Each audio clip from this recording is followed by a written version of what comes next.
secours des sans-abri, voilà l'intitulé que nous vous proposons avec 4 invités sur le plateau. C'est une jeunesse qui se mobilise en faveur des sans-abri. C'est aussi une association dont l'intitulé est ZAK Midej. Peut-être que je l'ai dit comme il faut ou pas, ils vont nous le rappeler. Alors, on va vous donner la parole tout simplement. Vous avez vos fonctions respectives dans l'association, vous avez vos vies par ailleurs. De cela, nous allons parler et puis de votre sensibilité, de vos motivations. Je vais commencer par l'homme en rouge, c'est Karl Nkimponi. Bonjour. Bonjour madame. Vous êtes étudiant en informatique dans l'association. Quel est le rôle que vous jouez? Dans l'association, je suis responsable de la communication sur les réseaux sociaux. Bon, donc c'est vous qui, comme ça, envoyez des messages partout pour dire on veut collecter des sacs de riz? En gros, oui. En gros, on va revenir dessus tout à l'heure. À vos côtés, avec son beau foulard bleu comme une schtroumpfette, c'est Christine Jules-Vécourt. Bonjour. Bonjour. Vous êtes hôtesse d'accueil de profession et dans l'association? Dans l'association, je m'occupe des bénévoles, donc je les appelle et je briefe les groupes avant de missionner. Voilà. Vous leur dites où est-ce qu'il faut aller, qu'est-ce qu'il faut qu'ils fassent tout à fait. Tout cela. Savez-vous pourquoi on vous a confié cette tâche? Je ne sais pas, parce qu'on a vu peut-être en moi une bonne communicante. Je ne sais pas vraiment, donc voilà. Elle a un beau béret, elle aussi. C'est Linda Kelry. Bonjour Linda. Bonjour. Dans l'association, quelle est votre fonction? Alors c'est moi qui a fondé l'association avec l'aide de ma partenaire Christine. Donc je suis la présidente. Madame la présidente. Oui. Oui. Et donc voilà, et c'est moi qui organise toutes les sorties, qui me charge de tout ce qui est administration, les événements, etc. Et puis, ils nous viennent de Madagascar, pas ce matin quand même, hein, il faut dire ce qui est. C'est Guillaume Blumenthal. Bonjour, monsieur le chargé de communication. Bonjour Lady, ça va? Ça va très bien pour moi, merci. Et vous? Très très bien. Alors, chargé de communication au sein de l'association aussi? Au sein de l'association aussi, oui. C'est votre métier dans la vie professionnelle, mais c'est aussi ce que vous faites. Vous avez prolongé cela dans l'association. Mais alors, quelle différence y a-t-il entre vous, chargé de communication, et monsieur des réseaux sociaux? N'est-ce pas la même chose? En fait, dans l'association, je m'occupe... effectivement, je travaille avec mon collègue Karl, mais en fait, je suis plutôt trésorier dans l'association. Ah, vous êtes intéressant, c'est vous qui récoltez tous les sous. C'est moi qui récolte les sous. Donc s'il y a des problèmes, c'est moi aussi. Bon, on va éviter qu'il y ait des problèmes. Au secours des sans-abri, voilà donc l'intitulé que nous donnions parce que, Madame la Présidente, dites-nous qu'est-ce que vous faites exactement? Alors, au sein de l'association, donc je gère, on va dire, l'équipe. Ces trois-là. Et donc, je vise les lieux, je m'occupe de tout ce qui est des missions, les lieux où qu'on peut missionner. Ensuite, j'organise tout ce qui est la récolte d'argent. Donc, avec ma partenaire, on essaie vraiment de récolter le plus de dons possible. Et pour ce qui est de la nourriture aussi, on essaye de viser des plats un peu... entre guillemets potables. Donc on essaie de... C'est des boissons, alors si c'est potable, c'est des boissons pour les plans. Voilà, des boissons, un peu de tout, des sandwichs, des choses assez bonnes, pas des soupes. Enfin vraiment, on essaie vraiment de varier les choses. Et ensuite, pour ce qui est de la collecte des vêtements, donc là, on essaie vraiment de frapper aux portes, de rencontrer les familles, s'ils ont de quoi, des couvertures, peu importe. Vraiment, j'essaie vraiment de missionner partout. Pourquoi les sans-abri? Pourquoi pas? Il y a toute catégorie de personnes dans le besoin. Pourquoi le choix des sans-abri?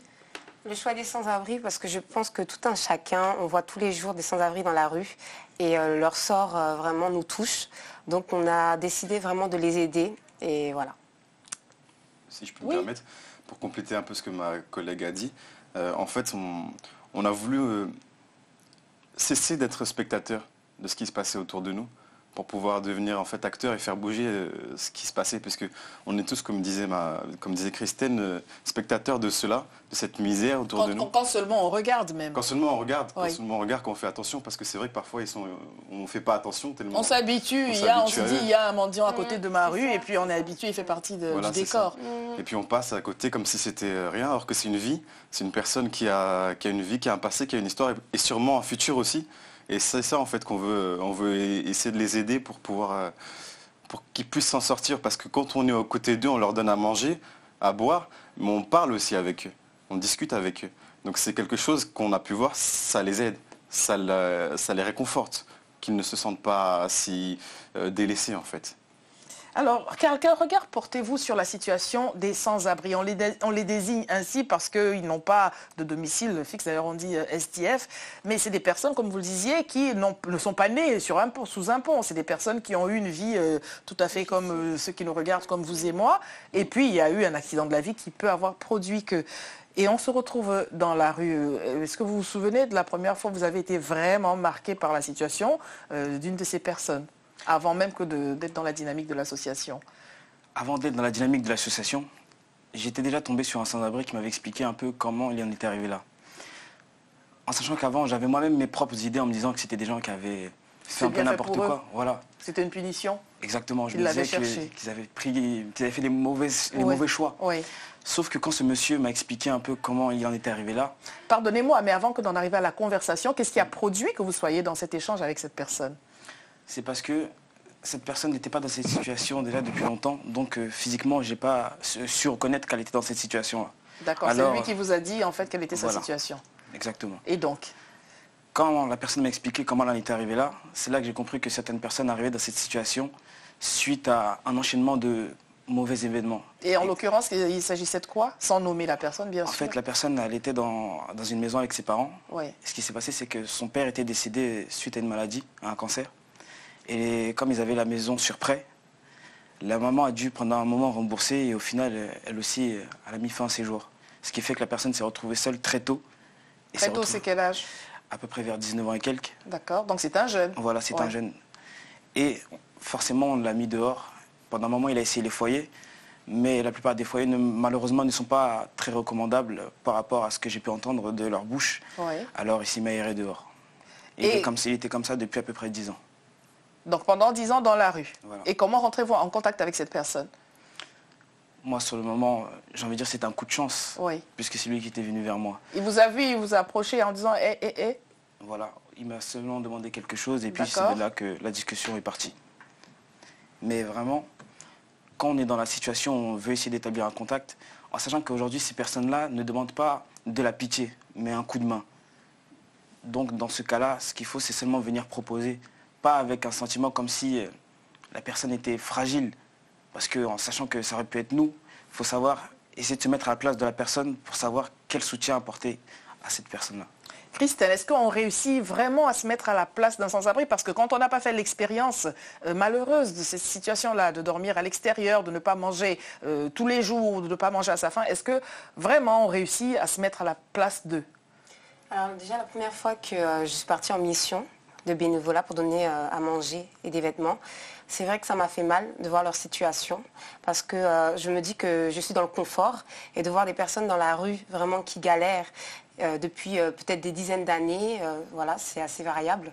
C'est vrai que ça fait mal et je me dis que si je n'avais pas fait cette expérience-là, je n'aurais pas pu me mettre à leur place. C'est vraiment en missionnant, en m'approchant d'eux que vraiment ça m'a sensibilisée réellement. Donc voilà. Et aujourd'hui, cela a-t-il changé votre regard sur, par exemple, quand vous rentrez dans le métro, hein, il y a toujours une personne qui va demander une petite pièce. Est-ce que ça a changé le regard que vous aviez? Parce que des fois, on est fatigué soi-même, des fois, on n'a pas, des fois, on a déjà donné. Et on peut se surprendre, avoir un avis tout fait déjà. Bah, oui, bien sûr que ça a changé ma vision parce que je fais beaucoup plus attention à eux. Parce que je connais, je sais en fait leur douleur d'être dans la rue et surtout de ne pas...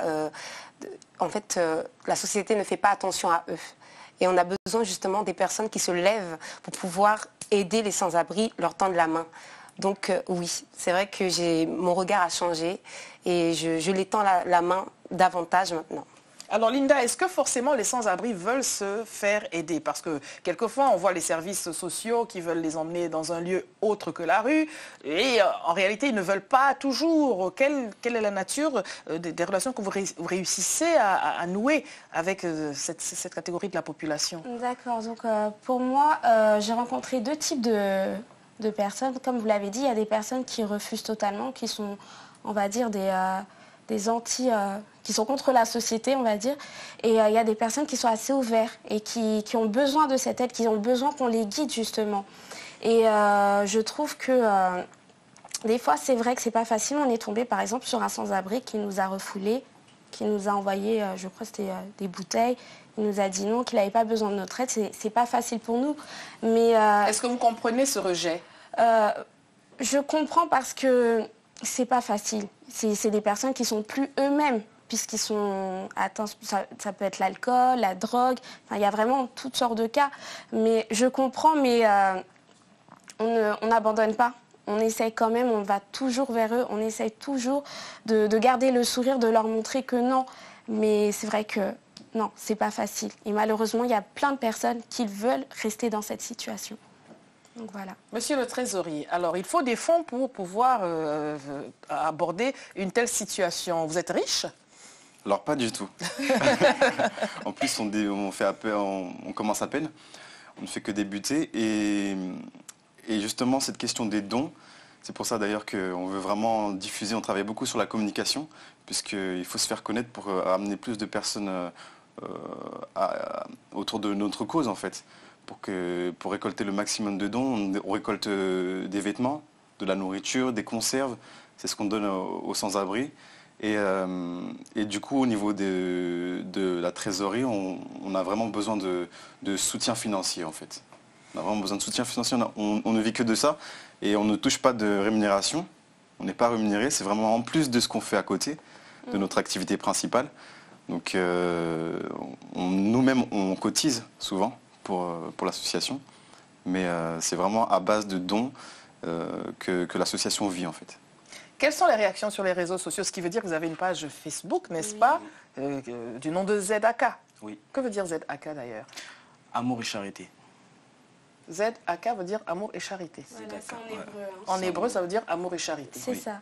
Très bien. Alors, quelle est la réaction sur la page Facebook que mettent les gens comme commentaire?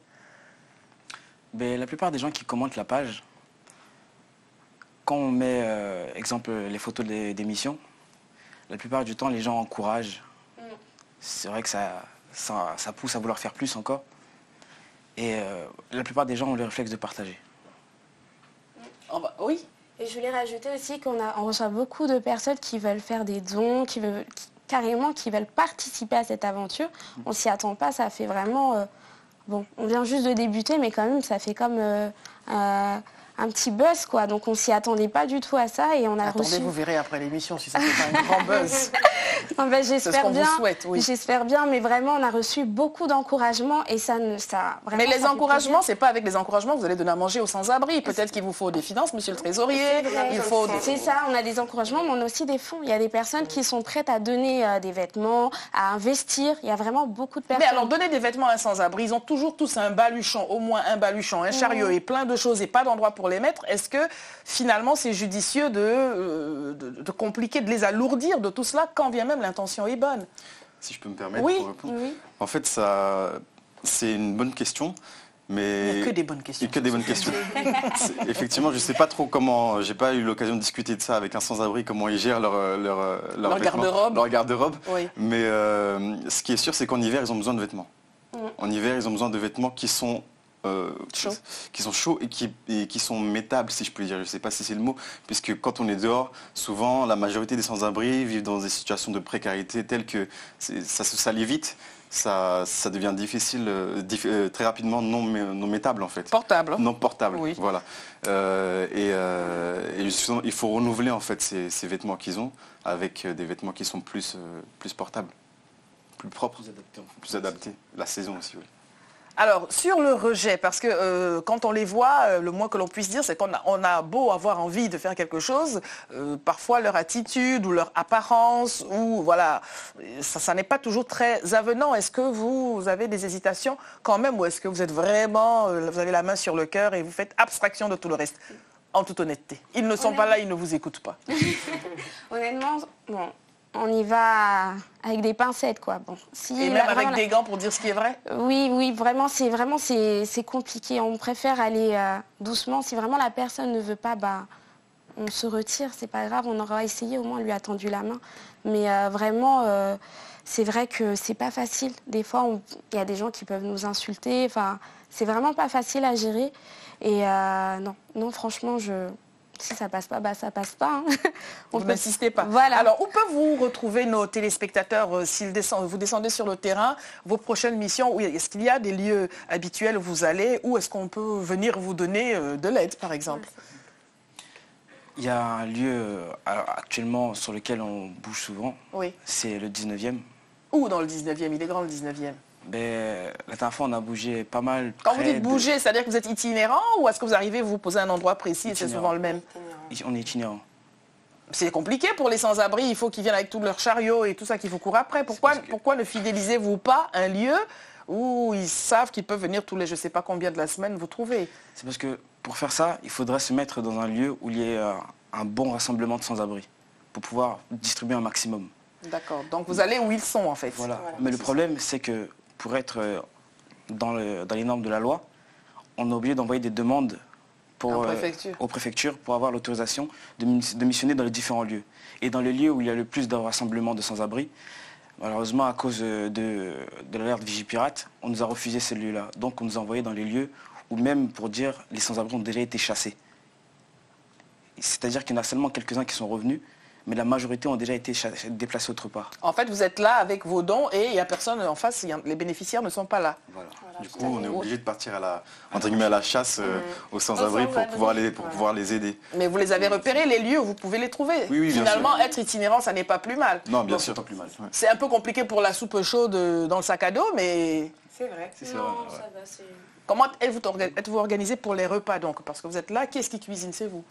Non, c'est pas Alors, oui, les repas, on achète des conserves.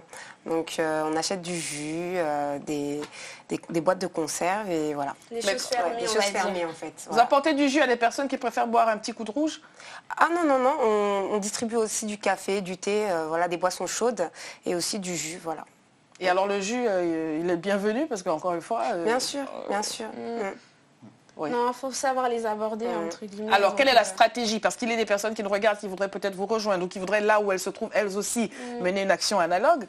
C'est quoi la bonne manière d'aborder encore que les sans-abri se suivent sans se ressembler? Je pense que c'est déjà le sourire et s'approcher calmement.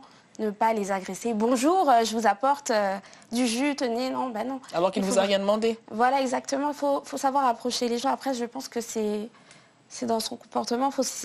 Moi, je le fais naturellement, j'observe, je vois que si la personne, elle est vraiment dans une situation, on ne veut pas la déranger, on ne force pas. Vraiment. Parfois, ils sont accompagnés d'un chien. Oui, mais souvent, franchement, je suis tombée sur une jeune fille et vraiment, elle était vraiment adorable.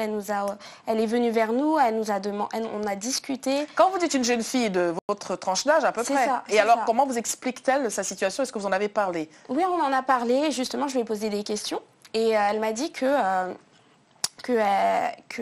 s'est trouvée dans une situation. Son mari s'est retrouvé en prison, enfin son copain. Voilà, et elle s'est retrouvée du jour au lendemain à la rue.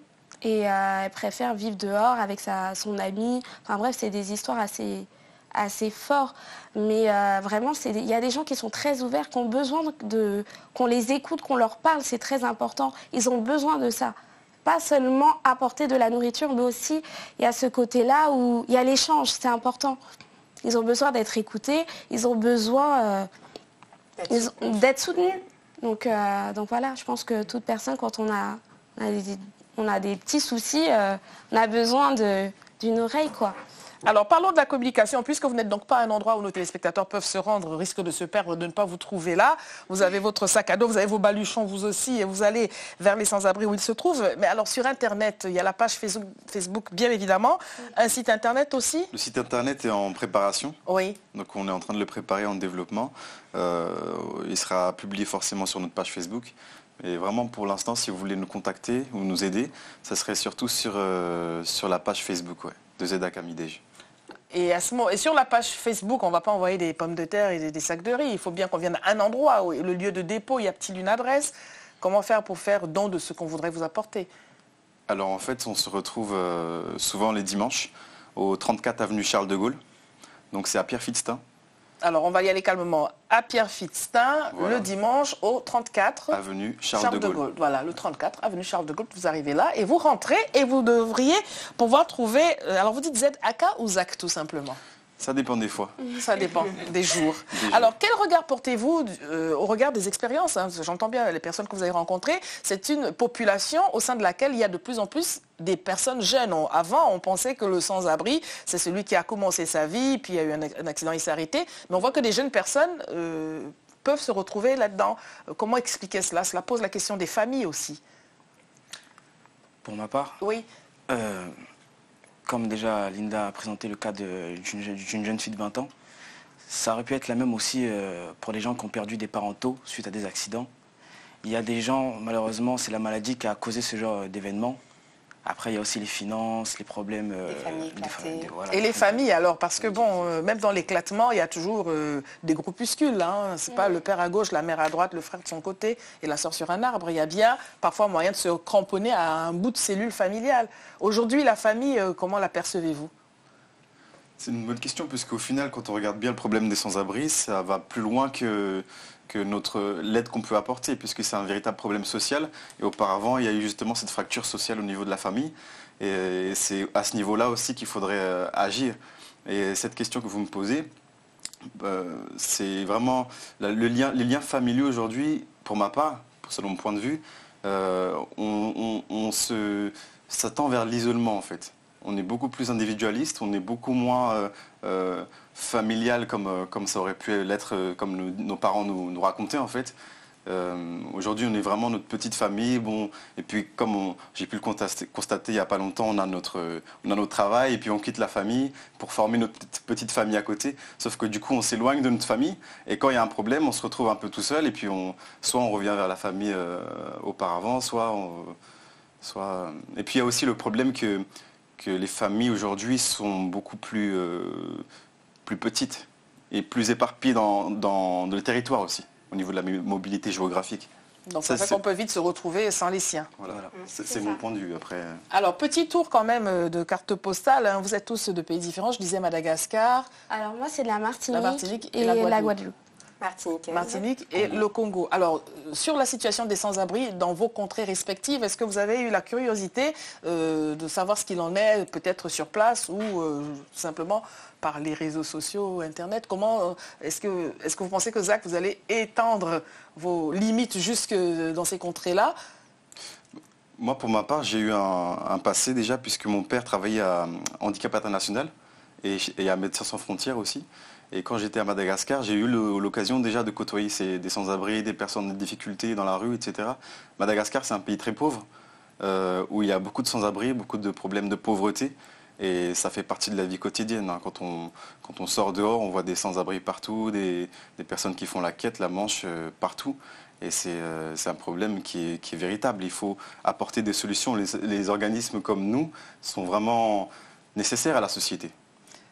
Vous pensez que vous allez pouvoir réussir à changer le monde, à améliorer les choses? Est-ce que le monde à venir avec des jeunes désormais engagés dans l'aide à autrui, dans le secours aux personnes nécessiteuses, est-ce que vous pensez qu'on aura un avenir meilleur? Forcément, vous êtes optimiste, Christine? Oui, je suis optimiste parce que je pense que les jeunes sont l'avenir.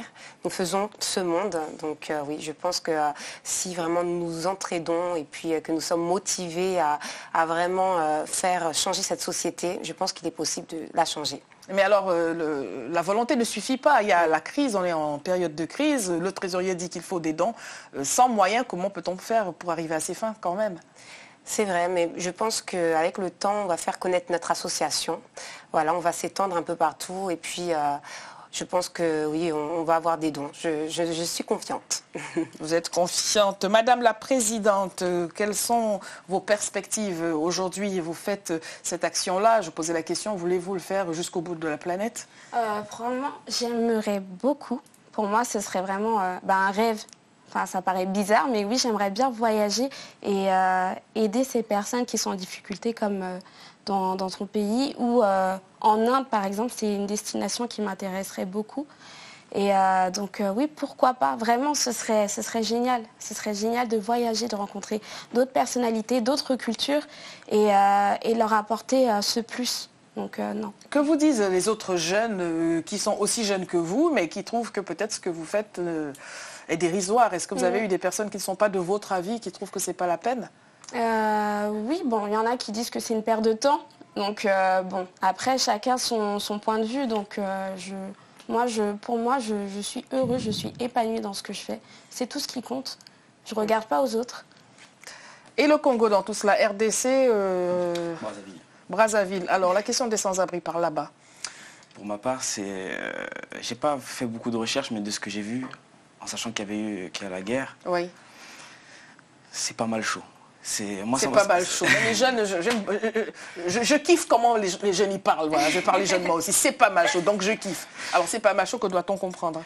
C'est-à-dire que j'ai eu l'occasion de voir quelques photos, quelques vidéos, et vraiment, j'avoue que par rapport à ce à quoi moi je m'attendais, quand je vois ce qui se passe en France, j'avoue que j'ai été dépassé. Je ne pensais pas que ça pouvait être à ce point-là, mais moi vraiment ça m'intéresserait de pouvoir aller et faire quelque chose. Parce que c'est vrai qu'on a tous été déjà spectateurs, on a déjà tous fait les constats, on a déjà tous parlé, dire que si on ferait ça serait possible, mais personne ne s'est vraiment levé pour le faire correctement. Donc, mais vous allez le faire correctement. Ils sont bien les jeunes quand ils sont optimistes. On le fait déjà correctement. Vous le faites déjà. Oh, très bien, merci pour la précision. Est-ce que vous pensez que c'est plus... Est-ce que quand on est sans-abri, d'après l'expérience que vous en avez, pensez-vous que c'est plus compliqué à tel ou tel autre endroit de la planète, ou alors, où que l'on soit, c'est une situation qui, de toute façon, est vécue à l'identique? On va finir dessus. Pour ma part, si je peux m'exprimer en premier, d'un pays à un autre, en sachant que la façon de se procurer les aliments ou des vêtements n'est pas forcément évidente dans chaque pays. Je pense que, certes, c'est le même titre qui leur est attribué parce que c'est le même état de précarité, mais c'est pas la même difficulté. C'est pas pareil. Il y a des endroits, c'est encore plus compliqué. Ça, c'est ça. Oui. Alors, on va finir là-dessus. Votre mot de la fin, chacun en un mot. En un mot? Oui. En un mot, moi, je voudrais... les messages que j'aurais voulu véhiculer à travers cette émission, c'est l'amour, à travers la jeunesse, c'est les valeurs, puisque les valeurs, c'est ce qui fait que la société change. Voilà. Madame la Présidente. Alors, tu m'as enlevé les mots. Donc, il n'en reste plus. Christine, on va finir. Ben, je vais insister encore à dire l'amour, c'est important. L'amour, et la charité un peu quand même. Voilà, la charité. Si je et n'ai la pas... persévérance surtout. Faut persévérer. Encore que amour et charité, c'est la même chose. C'est vrai. Si je n'ai pas l'amour, je ne suis rien. On finit là-dessus. Merci à tous les quatre et bonne continuation. Au revoir. Merci. Merci.